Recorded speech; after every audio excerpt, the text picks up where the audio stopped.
Les braqueurs lourdement armés s'apprêtaient à cambrioler la banque quand ils remarquèrent soudain que les policiers les fixaient du regard. Mais les policiers firent semblant de n'avoir rien vu. Les braqueurs comprirent aussitôt le message et foncèrent, déterminés, dans la banque. Ils verrouillèrent aussitôt les portes, maîtrisèrent tout le personnel présent et détruisirent rapidement les téléphones portables de chacun. Toute l'opération fut exécutée d'une seule traite. Enfin, ils menacèrent le directeur de la banque d'ouvrir la porte du coffre-fort. Face au canon d'une mitrailleuse pointée sur sa tête, Xiao Mei, une employée qui vivait son premier braquage, tremblait de tout son corps. Elle était tellement paniquée qu'elle n'arrivait pas à ouvrir la porte du coffre, malgré plusieurs tentatives. Mais le chef des braqueurs, David, remarqua son trouble et chercha à la calmer d'une voix douce. Grâce à ses paroles apaisantes, Xiao Mei finit par réussir à déverrouiller le code. Au moment où le chef ouvrait la porte du coffre, un autre braqueur sortit rapidement le disque dur des caméras de surveillance et le mit dans un micro-ondes pour le détruire. Pendant ce temps, David remplissait des sacs entiers de billets. Tout semblait se dérouler sans accroc quand, soudain, on frappa violemment à la porte. Heureusement, ce n'était qu'une fausse alerte. Mais Xiao Mei profita de cette diversion. Grâce à ses longues jambes d'1,80 m, elle réussit à appuyer sur le bouton d'alarme. Ce qu'elle ignorait, c'est que cette scène avait été vue par les braqueurs. Pourtant, ils ne dirent rien. Car s'ils en parlaient, la belle Xiao Mei aurait sans doute été immédiatement tuée par leurs complices. Pour éviter d'être capturés vivants par la police, les braqueurs aspergèrent la banque d'une grande quantité d'hypochlorite de sodium afin d'effacer toute trace d'empreinte digitale ou d'ADN. Avant de partir, ils emmenèrent le directeur et Xiao Mei. Car si la police les encerclait, elle deviendrait leur seul atout de négociation. Mais David, leur chef, ne voulut pas la tuer. Il savait que l'éliminer ne ferait que leur attirer des ennuis inutiles. Une fois arrivé dans une zone sûre, il la relâcha. Cependant, leur complice Reina ne partageait pas cet avis. En fouillant les papiers volés, elle découvrit que Xiao Mei habitait dans le même quartier qu'eux. « Si jamais elle nous reconnaît un jour, on est fichu », pensa-t-elle. Cet après-midi-là, David organisa soigneusement une rencontre fortuite avec elle dans une blanchisserie. Contre toute attente, ils commencèrent à s'apprécier mutuellement. Lors d'un de leurs rendez-vous, Xiao Mei lui confia un secret bouleversant. Le jour du braquage, elle avait aperçu par hasard un tatouage sur le corps de l'un des bandits. Mais par peur de représailles, elle n'en avait rien dit aux forces spéciales chargées de l'enquête. Cette révélation soulagea immédiatement David. Si les forces spéciales ignorèrent ce détail, ils échappèrent encore à la condamnation. Ce que Xiao Mei ignorait, c'est que cet homme à l'air doux et inoffensif n'était autre que le chef du gang responsable du braquage. Mais lors de leur prochaine rencontre, Reina les surprit. Folle de rage, elle cria « Quoi ? T'étais censé juste la tester, pas tomber amoureux d'elle ?» David, aveuglé par ses sentiments, persista à croire qu'il ne risquait rien, car un plan encore plus ambitieux les attendait. Un nouveau braquage d'une ampleur inédite. Un garçon de 8 ans, passant sur le bord de la route, remarqua dans une voiture 4 hommes armés observant attentivement un fourgon blindé. Tout indiquait qu'une fusillade imminente allait éclater. En seulement 4 secondes, les 2 convoyeurs furent violemment frappés. Leurs dents volèrent en éclats. Les braqueurs remplirent les sacs de billets et s'apprêtèrent à partir, lorsqu'ils réalisèrent que le conducteur du fourgon avait disparu. Ils se retournèrent.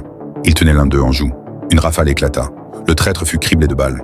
Les braqueurs n'avaient pas le temps de se réjouir. Une voiture de police surgit soudain derrière eux. S'ils se faisaient arrêter, c'en serait fini d'eux. Ils s'enfuirent à travers ruelles et impasses, mais les voitures de police se multipliaient jusqu'à les acculer dans une impasse. Pris au piège, ils décidèrent de se battre jusqu'à la mort. En un instant, la ruelle pleine de passants se transforma en champ de bataille. Les braqueurs, enragés, tirèrent follement sur les policiers.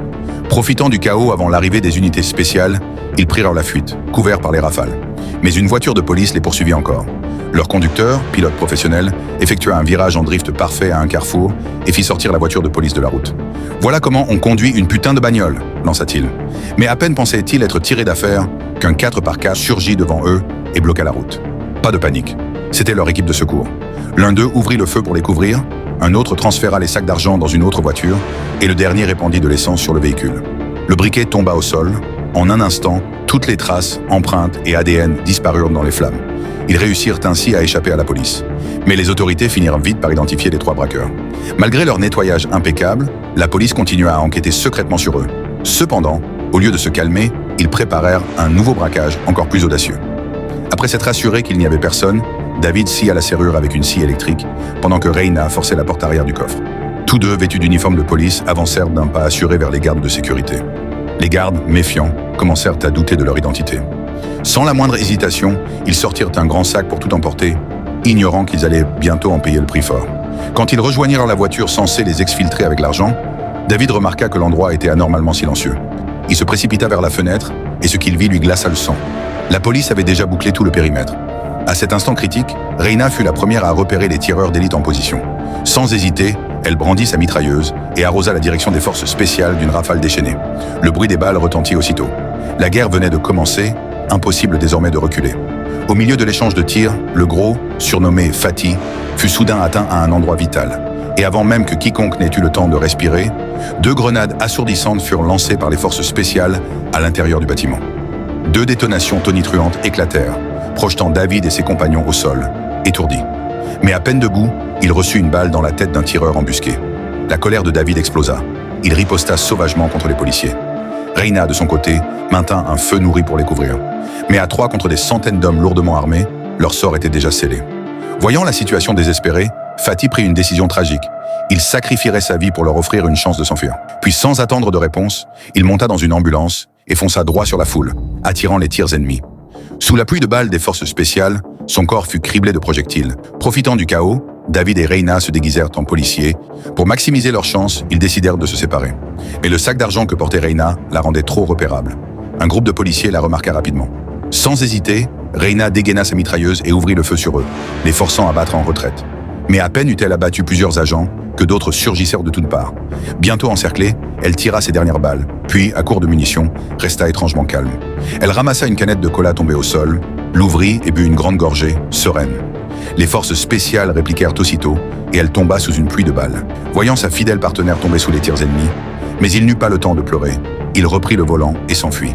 David, pourtant libre, ne s'enfuit pas immédiatement à l'étranger. Il appela sa petite amie, il voulait qu'ils partent ensemble, loin de tout. Elle accepta, mais demanda qu'il vienne la chercher chez elle.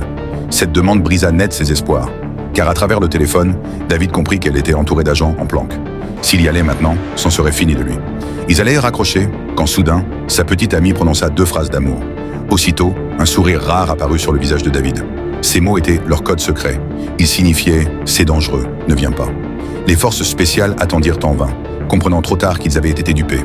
Quelques jours plus tard, alors qu'elle entretenait son potager, la jeune femme découvrit un énorme paquet dissimulé dans la terre. À l'intérieur, des liasses entières de billets et une lettre. Cette lettre annonçait que David avait réussi à s'enfuir au Mexique.